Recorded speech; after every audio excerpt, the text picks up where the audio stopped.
Hello everyone, welcome back to G10 classes. This is Saida Khalda Noori and we are going to do part 3 of the chapter 6 from class 11th anatomy.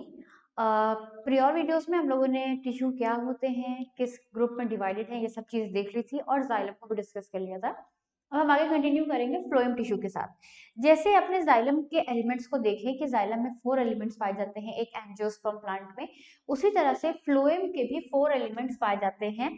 तो phloem tissues को जब आप discuss करोगे in angiosperms,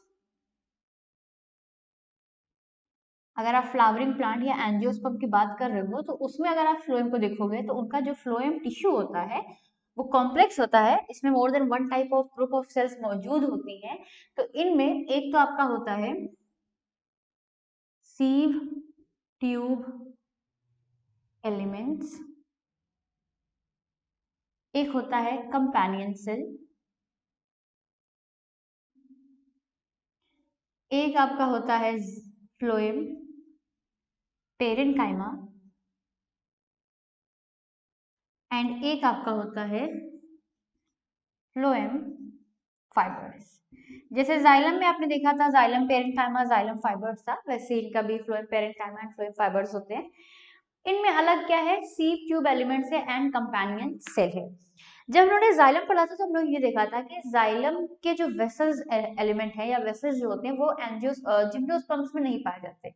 उसी तरह से gymnosperms में sieve tube elements and companion cells नहीं पाए जाते हैं, बल्कि इनके प्लेस पे इंस्टेड ऑफ दैट इनमें प्रेजेंट होता है सीव सेल्स एंड एक होता है एल्ब्यूमिनियस।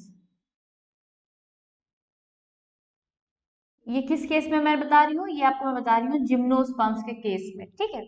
तो उनके केस में क्या है कि आपका जो सीव ट्यूब एलिमेंट है उसकी जगह सीव सेल्स होते हैं एंड कंपेनियन के एनालॉगस अब उनका एल्ब्यूमिनियस सेल्स होते हैं। फंक्शन नियरली वो वही परफॉर्म करते हैं बट एग्जैक्टली ये नहीं होते, बल्कि वो दोनों मौजूद होते हैं। तो ये एक तरह का एनाटॉमिकल डिफरेंशिएशन है बिटवीन एंजियोस्पर्म एंड जिम्नोस्पर्म्स।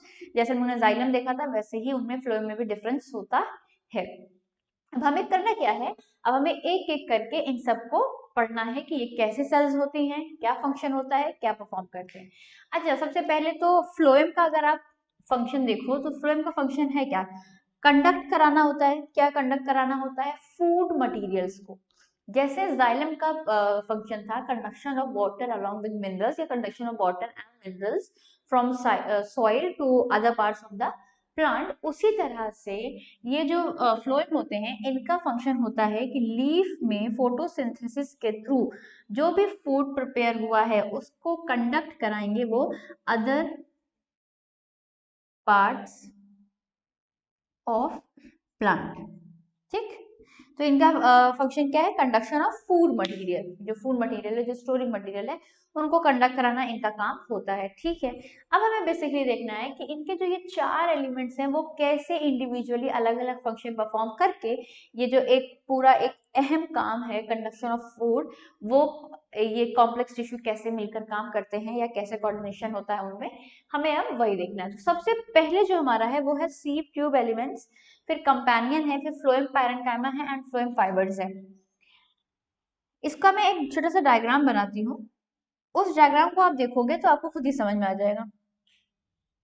देखो होता क्या है कि आपके जो सीव ट्यूब एलिमेंट्स होते हैं वो लॉन्गिट्यूडनली अरेंज होते हैं, ऐसे ऐसे ऐसे, और उसके नीचे नीचे से लंबा लंबा अरेंज होते हैं। तो मान लो अगर ये आपका सीव ट्यूब आप बना रहे हो, सीव ट्यूब कैसा रहता है, देखो नाम से पता चल रहा है सीव, सॉरी ट्यूब, ट्यूब मतलब क्या होता है, कोई चीज लंबी है, हॉलो है, उसमें कोई चीज पास हो सकती है। तो वैसा ही कुछ आपका क्या होता है, सीव ट्यूब एलिमेंट्स होते हैं। और इनकी जो एंड वॉल्स होती है, जैसे मान लो ये आपका पहला सीव है ट्यूब है, ये आपकी दूसरी सीव ट्यूब है, और इससे पहले आपकी कोई सीव ट्यूब रही होगी, इस तरह से। तो इनका जो एंड वॉल्स होता है यहाँ पर सीव्स मौजूद होती है। सीव्स मतलब आप समझते हो, सीव्स मतलब देखो क्या होता है, जो हम लोग के घर में स्ट्रेनर होता है जिससे आप चाय वगैरह को स्ट्रेन करते हो, या जो आटा को करने के लिए यूज किया जाता है, उसमें क्या होते हैं, छोटे छोटे पोर्स होते हैं जिसके थ्रू जो भी चीजें हम कर रहे हैं, जैसे अगर आप स्ट्रेनर से चाय निकाल रहे हो तो वहां पास आप क्या कर रहे हो, उस चाय को आप उस स्ट्रेनर से बाहर निकालने की कोशिश कर रहे हो, बाकी जो अननेसेसरी उसको हटा दे रहे हो। तो यहाँ पर भी सीव जैसा मौजूद होता है, वैसे छोटे छोटे पोर्स मौजूद होते हैं। और ये क्या होता है कि इस सीव की वजह से ये जो आपके सेल्स हैं, सीव ट्यूब एलिमेंट्स हैं, इनमें कनेक्शन बना होता है। जैसे यहाँ कुछ मटेरियल आया तो इजिली इनमें आ सकता है, फिर वो इजिली इनमें आ सकता है। देखो, सीव ट्यूब एलिमेंट्स का अपना न्यूक्लियस नहीं होता है, इनमें न्यूक्लियस एब्सेंट होता है। इनमें प्रोटोप्लाज्म होता है, लिविंग होते हैं, ऐसा नहीं है कि ये डेड है, लेकिन जो प्रोटोप्लाज्म है वो बहुत कम होता है, बहुत कम होता है, और पेरिफेरल होता है, पेरिफेरल होता है। पेरिफेरल का मतलब क्या है कि ये वॉल्स के अलोंग मौजूद होता है, बीच में से फैला हुआ नहीं रहता है, क्योंकि जनरली सेल्स में आपका प्रोटोप्लाज्म पूरा फैला हुआ रहता है, डिस्पर्स रहता है। इनमें ऐसा नहीं होता, बल्कि इनमें इस तरह से पेरीफेरी पे प्रोटोप्लाज्म मौजूद रहता है, ताकि बीच में वेकेंट स्पेस उन्हें मिले, और इस वेकेंट स्पेस में इनमें लार्ज बड़े बड़े वैक्यूल्स मौजूद होते हैं, क्योंकि जो वैक्यूल्स होते हैं वो कंडक्शन में हेल्प कराते हैं। ठीक, तो यहाँ बड़े बड़े इनके क्या होंगे, वैक्यूल्स प्रेजेंट होंगे। जैसे मैंने ये बना दिया, ये बना दिया और ये बना दिया, तो न्यूक्लियस तो होगा ही नहीं, प्रोटोप्लास्ट बहुत कम होगा, प्लस इनमें वैक्यूल्स मौजूद होंगे, और वैक्यूल्स का साइज भी बड़ा होगा, जनरली बड़ा रहता है। ठीक, तो ये तो हो गया आपके सी। फिर कंपेनियन। अच्छा, कंपेनियन नाम, कंपेनियन मतलब क्या होता है, किसी का साथी। तो इसका नाम कंपेनियन पड़ा तो कोई ना कोई तो वजह होगी। तो वजह ये है, ये जो कंपेनियन सेल है वो एक्चुअल में इसके फंक्शन को थोड़ा रेगुलेट कराता है। कैसे, अभी हम लोग उसको देखते हैं।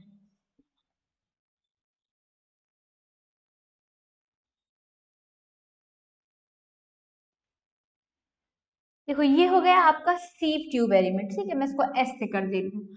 उसके एडजेसेंट मौजूद होते हैं आपके लंबे लंबे इलोंगेटेड सेल्स रहती हैं, और वो इलोंगेटेड सेल्स कोई और नहीं बल्कि आपकी कंपेनियन सेल्स होती हैं। क्या होती हैं, कंपेनियन सेल्स होती हैं। इन कंपेनियन सेल्स में इलोंगेटेड है, मैंने पहले ही बना दिया, तो मैं यहाँ लिख नहीं रही हूँ क्योंकि वो आपको डायग्राम में क्लियरली दिख रहा है। ये जो कंपेनियन सेल्स होती हैं, इनमें न्यूक्लियस प्रेजेंट होता है। ठीक, बाई लिविंग ये भी है, और इनमें भी आपका प्रोटोप्लाज्म प्रेजेंट होगा। प्लस होता क्या है कि इन दोनों में कनेक्शन मेंटेन करना है, इन दोनों में कनेक्शन मेंटेन रहेगा। अगर इनकी सेल वॉल और इनकी सेल वॉल एकदम रिजिड रहेगी तो इनमें कनेक्शन मेंटेन हो ही नहीं पाएगा। यहाँ न्यूक्लियस आप बना लीजिए, तो इनमें जब कनेक्शन मेंटेन हो ही नहीं पाएगा, तो कंपेनियन सेल कैसे इसके फंक्शन को मेंटेन कराएगी। तो वो फंक्शन मेंटेन कराने का मतलब यहाँ ये है कि जो प्रेशर ग्रेडियंट यहाँ बनेगा, प्रेशर ग्रेडियंट समझ रहे हो, फूड मटेरियल है, किसी भी ट्यूब से जब आप, जैसे आप आपने पाइप लिया और आपने टैप ऑन किया, वाटर का फ्लो, जब वाटर यहाँ से मूव करता है तो यहाँ एक प्रेशर क्रिएट होता है। उसी तरह से ये जो सीव ट्यूब एलिमेंट है, जब यहाँ से फूड मटेरियल ट्रांसफर होगा तो यहाँ एक प्रेशर क्रिएट होगा। तो वो प्रेशर को मेंटेन करने की जरूरत है, बहुत ज्यादा प्रेशर भी ना हो और बहुत कम भी ना हो। तो वो प्रेशर को मेंटेन कराने के लिए होती है कंपेनियन सेल। तो यहाँ पास इनमें कुछ ना कुछ क्या होना चाहिए, कनेक्शन होना चाहिए। तो हाँ, यहाँ कनेक्शन मौजूद होता है। इनके वॉल्स में पिट्स मौजूद होते हैं। और पिट्स क्या होते हैं, ये हम लोगों ने पीछे भी देखा था। तो इस पिट्स की बदौलत क्या, with the help of these pits, ये जो कंपेनियन सेल्स होते हैं वो सीव ट्यूब के प्रेशर ग्रेडियंट को मेंटेन करने में हेल्प करते हैं।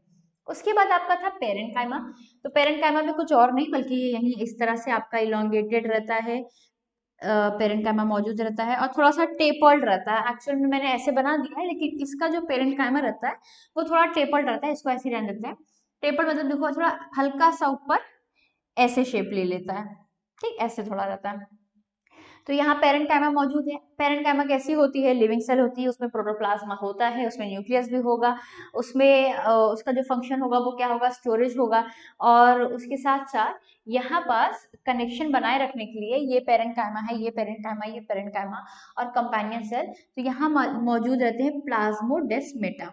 अब प्लाज्मोडेस्मेटा क्या होते हैं, ये कनेक्शन मेंटेन करते हैं प्लांट सेल्स में। दो सेल के बीच में अगर कनेक्टिविटी मेंटेन करना होता है तो उनके बीच में इस तरह से गैप्स मौजूद होते हैं, और इसको हम बोलते हैं प्लाज्मोडेस्मेटा।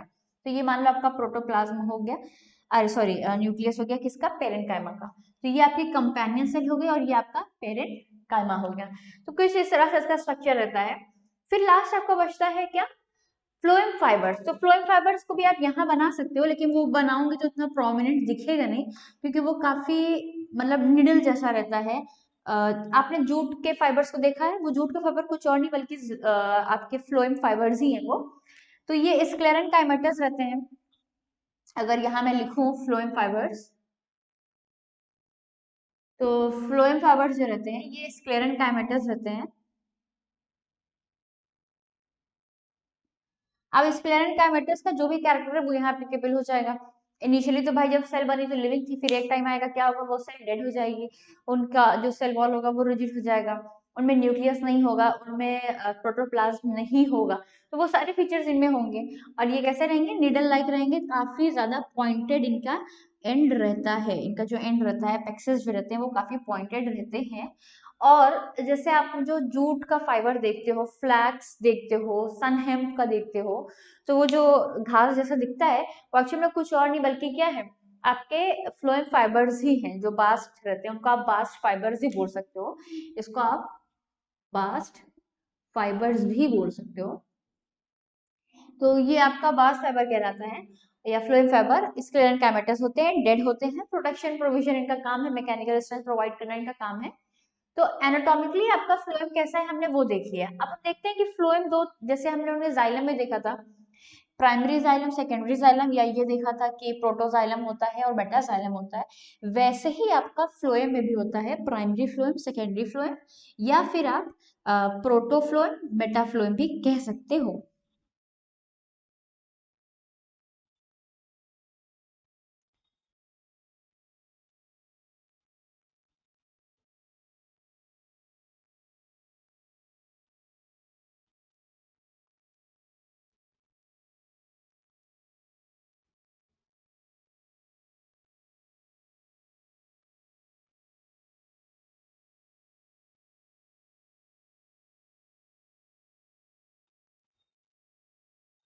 देखो primary phylum phloem, sorry, primary phloem और सेकेंडरी फ्लोएम में अगर डिफरेंस देखा जाए तो ये तुम्हें खुद ही पता है कि जब पहले इनिशियल ग्रोथ होती है, प्राइमरी ग्रोथ होती है, तो हमें प्राइमरी टिश्यूज मिलेंगे, प्राइमरी फ्लोएम मिलेगा, प्राइमरी जाइलम मिलेगा। और जब सेकेंडरी ग्रोथ होगी बिकॉज ऑफ कैम्बियम, जो सेकेंडरी ग्रोथ होगी, उस सेकेंडरी ग्रोथ के बाद हमें क्या मिलेगा, हमारा सेकेंडरी जाइलम मिलेगा, हमारा सेकेंडरी फ्लोएम मिलेगा। तो या इनका ओरिजिन तो आपको समझ में आ गया। डिफरेंस क्या है, डिफरेंस ये है कि जो प्राइमरी फ्लोएम होता है उसका और सेकेंडरी फ्लोएम का अगर कंपेयर किया जाए तो इनके जो सीव ट्यूब्स होते हैं वो नैरो रहते हैं, और इनके जो सीव ट्यूब्स होते हैं वो काफी ब्रॉड होते हैं। जैसे हम लोगों ने पीछे नहीं मेटाजाइलम और प्रोटोजाइलम को नहीं एक्सप्रेस किया था इस तरह से कि ये आपका मेटाजाइलम हो गया और ये आपके छोटे छोटे प्रोटोजाइलम हो गए, उसी तरह से इनमें भी क्या होता है कि इनकी सीव ट्यूब्स को आप थोड़े ब्रॉड और थोड़े नैरो करके दिखा सकते हो। तो इससे इस स्ट्रक्चर से डिफ्रेंशिएट कर लेते हैं लोग कि प्राइमरी है कि सेकेंडरी फ्लोएम है। बाकी फ्लोएम में ऐसा कुछ नहीं है, जो बचा हुआ है उसका फंक्शन क्या था, उसमें कौन कौन से एलिमेंट्स थे, हमने पूरा देख लिया। देखो अब हमें बेसिकली जो हमारी बुक है या जो हमारा इनिशियल सिलेबस होता है उसके अकॉर्डिंग हमें क्या करना है, अब हमें टिश्यू सिस्टम पढ़ना चाहिए। टिश्यू सिस्टम में आपका एपिडर्मल टिश्यू है, ग्राउंड टिश्यू है और आपका वस्कुलर टिश्यू सिस्टम है। इन तीनों सिस्टम को पढ़ना चाहिए, बट क्योंकि वो सिलेबस से हट गया है तो हम उसको नहीं करेंगे। अब हम बेसिकली क्या करेंगे, हम मोनोकॉट डाइकॉट के स्ट्रक्चर्स को कंपेयर करेंगे, उनके रूट्स को देखेंगे, उनके स्टेम्स को देखेंगे और उनके लीव्स को देखेंगे। इस चैप्टर में बस हमें इतना ही करना, बाकी सारी चीजें जो भी है सेकेंडरी ग्रोथ है या ये टिश्यू सिस्टम वगैरह था, इन चीज़ों को ज़्यादातर बोर्ड्स ने हटा दिया है, तो हम भी उसे नहीं करेंगे। देखिए हमारा मोटिव क्या है, सिंपली यही है कि हम टाइम के साथ आपका कोर्स कंप्लीट करा दें। सो अब हम स्टार्ट करते हैं comparative study between monocot and dicots. So now we will do the anatomy comparison between dicot and monocot roots। मैंने डायग्राम बना दिया है, वो तरफ से बनाया है, जाहिर सी बात है, लेकिन आपको मैं क्या करूंगी, इन दोनों डायग्राम को अच्छे से एक्सप्लेन करूंगी और उसको आपको अच्छे से सुनना भी है। अगर आप नोट प्रिपेयर कर रहे हो तो प्लीज लिख भी लेना, क्योंकि ये जो कंपैरिजन होता है वो बहुत फेमस है, ये आपके स्कूल लेवल पे भी आता है और जब आप कॉम्पिटेटिव एग्जाम्स में जाते हो तो कंपैरिजन पे बहुत क्वेश्चंस आते हैं। ठीक, देखो मैंने डायग्राम बना दिया, ये डाइकॉट का है और ये मोनोकॉट का है। और ये जो डाइकॉट का है इसमें सेकेंडरी ग्रोथ नहीं हुई है, तो आप ये समझ लीजिए प्राइमरी रूट है, या इसमें सेकेंडरी ग्रोथ अभी स्टार्ट नहीं हुई है, कैमियम वगैरह मैंने नहीं बनाया है, क्योंकि आपको जो पढ़ना है मैंने बस उतना बनाया है। देखो डाइकॉट में अगर आप देखोगे तो इनमें सबसे ज्यादा एक होती है outer most layer, outer most layer होती है, और उस आउटर मोस्ट लेयर को यूजुअली आप एपिडर्मिस ही बोलते हो। अगर हम ह्यूमन है, हमारी जो आउटर मोस्ट लेयर होगी बॉडी की, उसे आप क्या बोलोगे? एपिडर्मिस बोलोगे। सेम किस प्लांट्स का भी है। रूट्स में आप एपिडर्मिस बोल सकते हो, but it's better to use epiblema. उनमें एपिडर्मिस के बिहाफ पे, उसके प्लेस पे आप क्या यूज कर सकते हो? एपिब्लेमा। एंड इनमें आपको क्लियरली दिख रहा है कि ये जो एपिब्लेमा है या एपिडर्मिस है, उसकी कुछ कुछ सेल्स थोड़ा सा इलांगेट कर जाती हैं, जो क्या बना लेती है? Root hair. जैसे ही एपिब्लेमा खत्म होता है, उसकी एक लेयर होती है, यूनी लेयर होता है ये। तो इसके बाद आपका मल्टी लेयर क्या आ जाता है? कॉर्टेक्स आता है। आपको क्लियरली दिख रहा है? मल्टी लेयर है, कई सारे लेयर्स मौजूद हैं कॉर्टेक्स की। ये कॉर्टेक्स कैसा होता है? ये पेरेंट काइमेटस होता है। अब जैसे ही मैंने बोला पेरेंट काइमेटस, तो पेरेंट काइमा के जो भी कैरेक्टर्स थे वो सारे कैरेक्टर यहाँ एप्लीकेबल हो जाएंगे। मतलब सेल कैसी होगी? ओवल सर्कुलर होगी, लार्ज शेप की होगी, उसमें प्रोटोप्लाज्म मौजूद होगा, लिविंग होगी, न्यूक्लियस होगा, उसकी सेल वॉल किससे बनी होगी? सिर्फ सेलुलोज से बनी होगी, थिन होगी, और वो उसमें इंटरसेलुलर स्पेसेस मौजूद होंगे जो कि स्टोरेज में फंक्शन परफॉर्म करेंगे। कॉर्टेक्स की जो इनर मोस्ट लेयर होती है उसे हम बोलते हैं एंडोडर्मिस। एंडोडर्मिस कुछ और नहीं बल्कि क्या है? कॉर्टेक्स की इनर मोस्ट लेयर है। और इसमें आप देख रहे हो मैंने एकदम टाइट बनाया है, कोई भी गैप नहीं रखा है, तो इनमें कोई गैप होता ही नहीं है। ये आपका यूनी लेयर, ये आपका मल्टी लेयर, ये भी आपका यूनी लेयर होता है। कॉर्टेक्स के बाद क्या आपका आएगा? एंडोडर्मिस आएगा। और एंडोडर्मिस कुछ और नहीं बल्कि इनर मोस्ट लेयर है किसकी? कॉर्टेक्स की। और ये भी आपकी यूनी लेयर होती है, और कॉर्टेक्स आपकी मल्टी लेयर होती है। जैसे ही आप एंडोडर्मिस से अंदर की तरफ देखोगे तो आपको क्या दिखेगा? वहां पास भी आपको पेरेन्काइमेटस सेल्स दिखेंगी। ये मैंने जो डार्क शेड करके बना दिया है वो आपके वस्कुलर टिश्यूज हैं, जाइलम फ्लोएम, उनको भी आप मत देखो। अभी आप जो मैंने अनशेडेड पोर्शन बनाए उनको देखो। तो जो ये आपके अंदर सेल्स मौजूद हैं, तो ये कुछ और नहीं बल्कि पेरिसाइकिल कहलाते हैं। और पेरिसाइकिल भी आपकी कैसी होती है? पेरेन्काइमेटस होती है। कैसी होती है? पेरेन्काइमेटस होती है। लेकिन यहाँ थोड़ा सा डिफरेंस ये है कि अब जो पेरिसाइकिल की जो पेरेन्काइमेटस सेल्स होती हैं, उनका जो सेल वॉल होता है वो थोड़ा थिक हो जाता है, और इनमें जो इंटरसेलुलर स्पेसेस होते हैं वो भी कम हो जाते हैं। ठीक, ये एक डिफरेंस यहाँ थोड़ा सा हो जाता है, बाकी सारी चीजें सेम रहेंगी। उसके बाद आप देख रहे हो कि मैंने यहाँ पर छोटे छोटे बनाया और सेंटर में थोड़ी बड़ी बड़ी सेल्स बनाई है, पेरेन्काइमेटस सेल्स हैं ये भी। इस सेंटर पार्ट को हम क्या बोलते हैं? पिथ बोलते हैं, जिसको मैंने पहले भी आपको बताया था। इसी पार्ट में, इस ये जो आपका सर्कुलर पार्ट है, इस पार्ट में आपके इस तरह से जाइलम एंड फ्लोएम अरेंज होते हैं। जब हम लोगों ने पढ़ा था एक्सार्च और एंडार्च, वहां मैंने बताया था कि ये जो बड़े बड़े मैं बना रही हूँ इनको मैं मेटाजाइलम बोलूंगी, जो छोटे छोटे मैंने बनाए वो प्रोटोजाइलम है। तो यहाँ पास आपका मेटाजाइलम अंदर की तरफ है, और बाहर की तरफ आपका क्या है? प्रोटोजाइलम है। ठीक, तो इस तरह के अरेंजमेंट को आप क्या बोलते हो? एक्सार्च बोलते हो। ये आपका अरेंजमेंट कैसा कहलाता है? एक्सार्च कहलाता है। तो ये हो गया इनका जाइलम का अरेंजमेंट, और इसी के साथ आपका फ्लोएम भी अटैच रहता है, प्रोटोफ्लोएम एंड मेटाफ्लोएम। तो यहाँ बस मैंने सिर्फ जाइलम बनाया है एंड फ्लोएम बनाया है, इनमें हमने कहीं भी सेकेंडरी ग्रोथ नहीं दिखाई। तो सेकेंडरी ग्रोथ कैसे होती होगी? एक्चुअल में होता क्या है, जो आपका जाइलम और फ्लोएम है, जैसे मान लो ये आपका है, ऐसे मैंने बनाया, ये कई तरह के हो सकते हैं, मैं अभी एक एग्जांपल ये बोल रही हूँ। मान लो ऐसा मैंने बनाया, और यहाँ पास ये आपका फ्लोएम पार्ट है, और ये आपका जाइलम पार्ट है। तो इनके बीच में एक मेरिस्मेटिक टिश्यू बनने लग जाता है, एक कैम्बियम की लेयर बनती है, और यही कैम्बियम की लेयर क्या करती है? इनकी सेकेंडरी ग्रोथ कराती है। तो वही चीज यहाँ भी होगी, यहाँ भी एक लेयर आ जाएगी कैम्बियम की, और उसके बाद उससे क्या होगा? सेकेंडरी ग्रोथ हो जाएगा।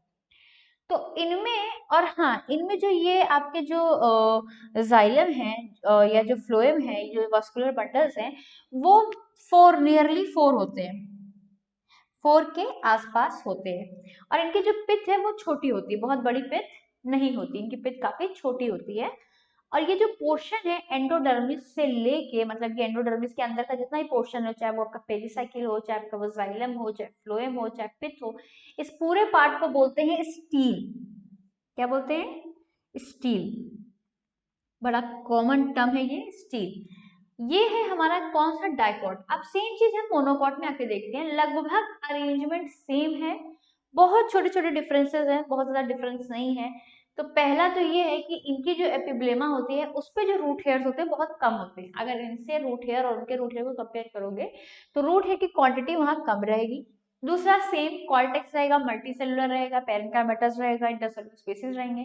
फिर एंडोडर्मिस आ जाएगा जो कि इंटैक्ट रहेगा। फिर आपकी पेरिसाइकिल आ जाएगी। फिर आपका पित्त आ जाएगा। अब क्या होता है, यहाँ पास जो पित्त होती है वो स्मॉल होती है, डाइकॉट की जो पित्त होती है वो स्मॉल होती है, इतनी मान लो ऐसा कुछ। और इनकी जो पित्त होती है वो बड़ी होती है। ठीक, इनकी पित्त कैसी रहेगी, मोनोकॉट की पित्त बड़ी रहती है और डाइकॉट की पित्त कैसी रहती है, स्मॉल होती है एज कम्पेयर टू मोनोकॉट। उसके साथ साथ यहाँ तो मैंने खैर 4 ही बनाए हैं, बट 4 नहीं, एक्चुअली इनमें 6 या मोर देन 6 मौजूद होते हैं। ये 4 मैंने बना दिया ताकि डायग्राम जल्दी बन जाए। तो इनमें जो जाइलम एलिमेंट्स हैं, फ्लोएम एलिमेंट्स हैं, वो आपके 6 या मोर देन 6 होते हैं। तो इनको आप पोली आर्क बोलते हो। ठीक, तो एक डिफरेंस ये हो गया। पहला डिफरेंस हमें क्या मिला, रूट हेयर की क्वांटिटी। दूसरा डिफरेंस क्या मिला हमें, पित्त का साइज। तीसरा डिफरेंस क्या मिला, number of xylem and phloem elements, तो यहाँ ज्यादा रहेंगे, यहाँ कम रहेंगे। और एक लास्ट बहुत इंपॉर्टेंट डिफरेंस है, क्या होगा वो लास्ट इंपॉर्टेंट डिफरेंस मोनोकॉट और डाइकॉट के रूट में, क्या आप गेस कर पा रहे हो, secondary growth. Secondary growth dicot में होती है, मोनोकॉट में होती ही नहीं है। तो यहाँ पास no secondary growth, no secondary growth, तो यहाँ तो कोई सेकेंडरी ग्रोथ होनी नहीं है, यहाँ कोई कैम्बियम वगैरह का फॉर्मेशन नहीं होगा, जबकि यहाँ सेकेंडरी ग्रोथ होती है। तो ये आपका था मोनोकॉट का टीएस, ये था आपके डाइकॉट का टीएस। आई होप आपको समझ आ गया होगा एंड इनका डिफरेंशिएशन भी आपको समझ में आ गया होगा। बहुत बेसिक डिफरेंस है, अगर स्टील लेवल पे डिफरेंस पूछोगे तो आप सिंपली बोलोगे कि पित्त का साइज मोनोकॉट में बड़ा है, डाइकॉट में छोटा है। एंड जो जाइलम फ्लोएम या वस्कुलर बंडल्स नंबर है वो आपके मोनोकॉट में ज्यादा होते हैं, डाइकॉट में 4 के आसपास के होते हैं। एंड एक लास्ट सेकेंडरी ग्रोथ, और सेकेंडरी ग्रोथ डाइकॉट में होती है, मोनोकॉट में नहीं होती है। सो फॉर दिस वीडियो हम अपना लेक्चर यहीं खत्म करते हैं। नेक्स्ट वीडियो बनाएंगे, वो वीडियो आई होप ज्यादा बड़ी नहीं हो पाएगी, छोटी ही रहेगी, अच्छी बात है।